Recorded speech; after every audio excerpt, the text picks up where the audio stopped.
நாங்க கம்மாய்க்கு விவசாயம் பண்ணி அந்த ஆக்கிரமிப்பாளரை அகற்றுங்கன்னு சொல்றோம். அதே போல சிவபிரபாகர் எவ்வளவோ மனு கொடுத்து பார்த்துட்டோம். இவங்க நீர்கால்வாயில ஒரு பாலம் கட்டுறாங்க. அந்த பாலம் கட்டுறதுக்கு யார்கிட்டயுமே இவங்க பெர்மிஷன் வாங்குறதே கிடையாது. மதுரை மாவட்ட ஆட்சியர் அலுவலகத்தில் நடைபெற்ற விவசாயிகள் மாதாந்திர குறைதீர் கூட்டத்தில் நீர்வளத்துறையில் பாலம் அமைக்கும் பணிகளில் முறைகேடு நடைபெறுவதாக குற்றச்சாட்டு எழுப்பி விவசாய சங்கத்தினர் கூட்டத்தை புறக்கணித்து வெளிநடப்பு செய்த சம்பவம் பரபரப்பை ஏற்படுத்தியது. மாவட்ட ஆட்சியர் நிசாந்த் கிருஷ்ணா தலைமையில் நடைபெற்ற இந்த கூட்டத்தில் நீர்வளத்துறை, வேளாண்துறை, பொதுப்பணித்துறை, கூட்டுறவுத்துறை, மின்சாரத்துறை, தோட்டக்கலைத்துறை உள்ளிட்ட பல்வேறு அரசு துறைகளின் அதிகாரிகள் கலந்து கொண்டனர். மாவட்டத்தின் பல்வேறு பகுதிகளைச் சேர்ந்த விவசாயிகளும் விவசாய சங்க நிர்வாகிகளும் தங்களது கோரிக்கைகள் மற்றும் குறைகளை முன்வைத்தனர். அப்போது அப்துல் கலாம் அறிவியல் விவசாய மக்கள் பாதுகாப்பு சங்கத்தினர் மதுரை மாவட்டத்தில் நீர்வளத்துறை சார்பில் நடைபெற்று வரும் பாலம் கட்டுமான பணிகளில் முறைகேடுகள் நடந்துள்ளதாக கூறி மாவட்ட ஆட்சியரிடம் மனு அளித்தனர். அவர்களின் குற்றச்சாட்டின்படி திருமங்கலம், நிலையூர் உள்ளிட்ட பகுதிகளில் நடைபெறும் சில பாலம் கட்டுமான பணிகளில் பழைய ஷட்டர்களுக்கு பெயிண்ட் அடித்து மீண்டும் பயன்படுத்தியதோடு தரமற்ற முறையில் சிமெண்ட் பணிகள் மேற்கொள்ளப்பட்டதாக தெரிவித்தனர். மேலும் இது தொடர்பாக பலமுறை புகார் அளித்தும் அதிகாரிகள் நடவடிக்கை எடுக்கவில்லை என்றும் அவர்கள் கூறினர்.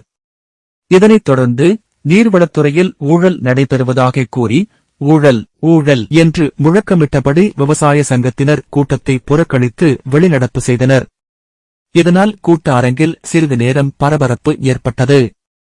பின்னர் செய்தியாளர்களிடம் பேசிய அப்துல் கலாம் அறிவியல் விவசாய மக்கள் பாதுகாப்பு சங்கத்தின் மாநில தலைவர் ஆபேல் இந்த பணிகள் தொடர்பாக முழுமையான விசாரணை நடத்தி தவறு செய்தவர்கள் மீது நடவடிக்கை எடுக்க வேண்டும் என்று வலியுறுத்தினார். மேலும் அதிகாரிகளிடம் விளக்கம் கேட்டபோது தங்களுக்கு அச்சுறுத்தும் வகையில் பதில் அளிக்கப்பட்டதாகவும் அவர் குற்றம் சாட்டினார். அதேபோல் ஆவின் பால் தொடர்பான முறைகேடுகள் குறித்து புகார் அளித்தால் மிரட்டல்கள் வருவதாகவும் ஒரு பெண் விவசாயி கூட்டத்தில் தெரிவித்ததாக கூறப்பட்டது. தமிழக அரசை எதிர்த்து அப்துல் கலாம் அறிவியல் விவசாய சங்கம் ஆர்ப்பாட்டம் நடத்தவில்லை. மதுரை கலெக்டர் எதிர்த்து ஆர்ப்பாட்டம் பண்ணவில்லை. நாங்க யாரை எதிர்த்து ஆர்ப்பாட்டம் பண்றோம்னா பொதுப்பணித்துறை. ஏன் அப்படி பண்றோம்னு சொன்னோம்னா, இன்னைக்கு போய் உச்ச நீதிமன்றத்துல கிளை நீதிமன்றங்களை பாருங்க, அநேக கம்மாய் ஆக்கிரமிப்புகள், குளங்கள் ஆக்கிரமிப்புகள், இவை எல்லாம் என்ன செஞ்சுட்டு இருக்கு? யாரால் நடக்குது? இந்த பொதுப்பணித்துறையில நடக்குது.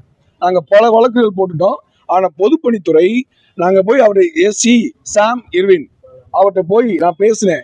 சார், கம்மாய்க்குள்ள விவசாயம் பண்றாங்க.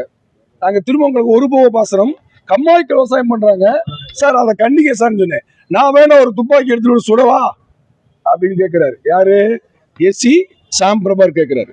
நாங்க கம்மாய்க்கு விவசாயம் பண்ணி அந்த ஆக்கிரமிப்பாளரை அகற்றுங்கன்னு சொல்றோம். அதே போல சிவபிரபாகர் எவ்வளவோ மனு கொடுத்து பார்த்துட்டோம். இவங்க நீர்கால்வாயில ஒரு பாலம் கட்டுறாங்க. அந்த பாலம் கட்டுறதுக்கு யார்கிட்டயுமே இவங்க பெர்மிஷன் வாங்குறதே கிடையாது. இன்னொன்னு பாருங்க, நிலையூர்ல போன ஆட்சியில 2025 இருந்து மனு கொடுத்துக்கிட்டு இருக்கேன். 12 கோடியில ஊழல் நடந்திருக்கு. எங்க நிலையூர்ல இந்த வச்சிருக்கேன், போன ஆதாரம் வச்சிருக்கேன். 12 கோடி நிலையூர் கால்வாயில பொதுப்பணித்துறை ஊழல் நடந்திருக்கு தைரியமாக. அதே மாதிரி திருமங்கலம் பிரதான கால்வாயில 2 கிலோமீட்டருக்கு மண் திருடப்பட்டிருக்கு. இத பொதுப்பணித்துறை சாம் இர்வினோ சாம் பிரபாகர் அவரோ கண்டுக்கிறதே கிடையாது. ஏன்னா பொதுமக்கள் ஏன் இங்க வர்றோம்? கம்மாய் ஆக்கிரமிச்சு அப்படின்னு சொல்லத்தான் நாங்க வர்றோம். ஆனா இவங்க கம்மாயை ஒழுங்கா பாதுகாத்து இருந்தாங்கன்னா நல்லா இருக்கும். இன்னொன்னு பாருங்க, இந்த சாம் இர்வின் என்ன செய்யறாங்கன்னா, வரத்து கால்வாயில வாக்கிய கட்டக்கூடாது, தடுப்பணை கட்டக்கூடாது. வரத்து கால்வாயில தடுப்பணை கட்டக்கூடாது. ஆனால் தடுப்பணை கட்ட விட்டு இந்த சாம் பிரபாகரும் என்ன செய்யறாங்க? எல்லாம் தடுப்பணை கட்டி கம்மாய்க்கே தண்ணி வர்றதே இல்லை. நாங்கள் 2 வருஷமா மனு கொடுத்துட்டு இருக்கோம் அப்துல் கலாம் அறிவியல் விவசாய சங்கத்திலிருந்து. ஆனால் இந்த இந்த சிவபிரபாகர் எந்த கண்டுக்கிறமே இல்லை. இன்னொன்னு பாருங்க, நாங்க தகவல் உரிமை சட்டத்துல கேட்கிறோம். நல்லா கேளுங்க எல்லாரும் நிருபர்களே, நீங்க எல்லாம் ஒரு 4வது தூண் நல்லா தெரிஞ்சு வச்சுக்கோங்க. அதாவது தகவல் உரிமை சட்டத்துல கேட்கிறேன், இப்படி நடந்திருக்கே பொதுப்பணித்துறையில முத அனுப்புறதுக்கு என்ன சொல்றாங்க? நீங்க அனுப்புனது கேள்வி பதில் மாதிரி இருக்கு அப்படின்றாங்க. ரெண்டாவது ஒரு பாரகிராஃப் மாதிரி அனுப்புனா பொதுப்பணித்துறைக்கு இது ஒரு பாரகிராஃப் மாதிரி அனுப்பிருக்கு. அப்ப எப்படித்தான் தகவல் உரிமை சட்டத்தில் வாங்குறது? அவங்க ஊழலை மறைப்பதற்கு பொதுப்பணித்துறை தகவல் உரிமை சட்டத்துல எந்த இதுமே மதுரையில செய்ய மாட்டாங்க. இதை பார்த்து கொண்டிருக்கும் முதலமைச்சர் அவர்களுக்கும் இதை பார்த்து கொண்டு ஆதவ புஷி ஆனந்த் அவர்கள் உடனடியாக இவர்கள் மேல் சாம் இருவின் மேலும் சிவபிரபாகர் மேலும் நடவடிக்கை எடுக்கும். உங்களோட குற்றச்சாட்டு நீர்நிலைகளை பாதுகாக்க வேண்டிய பொதுப்பணித்துறை அதை பாதுகாக்க தவறுது. ஆமா, கண்டிப்பா தவறுது. ஊழல் அதிகமா நடக்குது. ஊழல் அதிகமா நடக்குது. ஆதாரத்தை கொடுத்தாலும் எப்படி ஊழல் பண்ணீங்கன்னா ஒரு 12 கோடி பாலம், அதாவது நீங்க மேலக்கால் பார்த்தீங்கன்னா சற்று போட்டிருக்காங்க அந்த தண்ணி வர்றதுக்கு.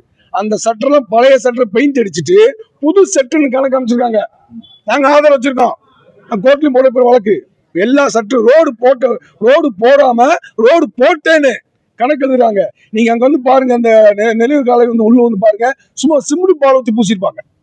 நாங்க அது யூடியூப்ல வெளியிட்டு இருக்கோம், எங்க ஏகத்தை வெளியிட்டு இருக்கோம். அதனால பொதுப்பணித்துறை தான் இங்கிட்டு இருக்க எல்லா நீர் ஆக்கிரமிப்பாளர்கள் எல்லாருமே இவங்க தான். மதுரை வந்து தண்ணி பஞ்சம் அதிகமா இருக்கு. இந்த குளங்கள் நல்லா இருந்தா தானே தண்ணி கிடைக்கும், போர்ல கிடைக்கும். இந்த இருக்காங்க எங்க சகோதரி. போன எங்க பேரையூர் தாலுகால உசிலம்பட்டி தாலுகாவில் மீட்டிங் நடந்துச்சு, மக்கள் குறை இருக்கும் விவசாயிகள் கூட்டம். அதுல வந்து எங்க ஊர்ல வந்து பால் பண்ணையில வந்து நிறைய ஊழல் கொள்ளைகள் அடிக்குது. விவசாயத்துக்கு அடுத்து வந்து இந்த பால் உற்பத்தி தான் விவசாயிகளுக்கு. ஏன்னா இப்ப விவசாயம் நலிவடைந்து வந்துட்டு இருக்கு. அந்த அந்த அந்த காலகட்டத்துல இந்த பால் மாடு தான் அவங்களுக்கு வாழ்வாதாரமா இருக்கு. அப்படி இருக்கிற வாழ்வாதார பாலை வந்து அவங்க உற்பத்தி பண்றப்ப 30 ரூபா 32 ரூபான்னு கொடுக்குறாங்க. ஆனா கவர்மெண்ட் ரேட்டு 35 ரூபா கொடுக்குறாங்க. ஆனா அவங்களுக்கு கிடைக்கிற 30-32 தான். இதுல வந்து தீபாவளி போனஸ் கிடையாது. அதுக்கப்புறம் ஒரு லிட்டருக்கு 1 ரூபான்னு சொல்லி ஊக்கத்தொகை கொடுக்குறாங்க மாசம் ஒரு தடவை. அதுவும் எங்க ஊர் மக்களுக்கு கிடைச்சது கிடையாது. இது எல்லாரையுமே வந்து அட்வான்ஸ் கொடுத்து அந்த பண்ணை நடத்துறவர் வந்து எல்லாத்துக்குமே அட்வான்ஸ் கொடுத்து எல்லாத்தையுமே அடக்கி கையில வச்சிருக்கிறாரு. பயப்படுறாங்க கேட்கறதுக்கு. இதுல எங்க அம்மா வந்து 40 வருடமா பால் ஊத்திருக்காங்க. அவரு நான் மனு கொடுத்தேன். நான் மனு கொடுத்துறப்ப நான் மனு கொடுத்துட்டு வந்த மறுநாளே எனக்கு மிரட்டல், லாரியை விட்டு ஏத்திடுவேன், ஏன் போய் கம்ப்ளைண்ட் பண்ணாங்க அப்படின்னு சொல்லிட்டு எனக்கு மிரட்டல் வருது. அது அந்த பால் பண்ணை நடத்துறவர். ஆமா, எனக்கு கொடுத்த மறுநாளே நான் கொடுத்த மனு அதிகாரிகளை வந்து நம்பி எங்களுக்கு ஒரு நல்லது நடக்கணும் தான் நம்பி கொடுக்குறோம். அடுத்த மறுநாளே எனக்கு ஒரு மிரட்டல் வருதுன்னா அந்த மனு அவர் கையில போயிருக்கு. அது எப்படி போச்சு என்ன ஒண்ணும் தெரியல. ஏன்னா நாங்க அதிகாரியை நம்பிதான் எங்களுக்கு ஒரு நல்லது கிடைக்கும், நியாயம் கிடைக்கும்னு வர்றோம். அப்படி இருக்கிற பட்சத்துல இப்படியெல்லாம் நேரடியா போறப்ப நாங்க எங்களுக்கு இப்ப என் உயிருக்கு உத்தரவாம்ல, அந்த மாதிரி ஒரு பயமா இருக்கு. காவல்துறை உயர் அதிகாரியை சந்திச்சது மன்னதம் கொடுத்தேன். காவல்துறையில நானுகல நான் போயிட்டு வந்திருக்கேன். நான் இன்னைக்கு கலெக்டர் தான் மனு கொடுக்கல. ஒரே ஒரு வாரம் இப்ப வந்திருக்கின்றப்ப அப்புறம் எப்படி காவல்துறைக்கு போகாம? அதாவது சார் நான் சொல்றேன், தலைவி அவங்க ஒரு குடும்பஸ்தி. நான் இனிமேதான் சார் போறேன். என்னைக்கு நடந்துச்சு இந்த இது?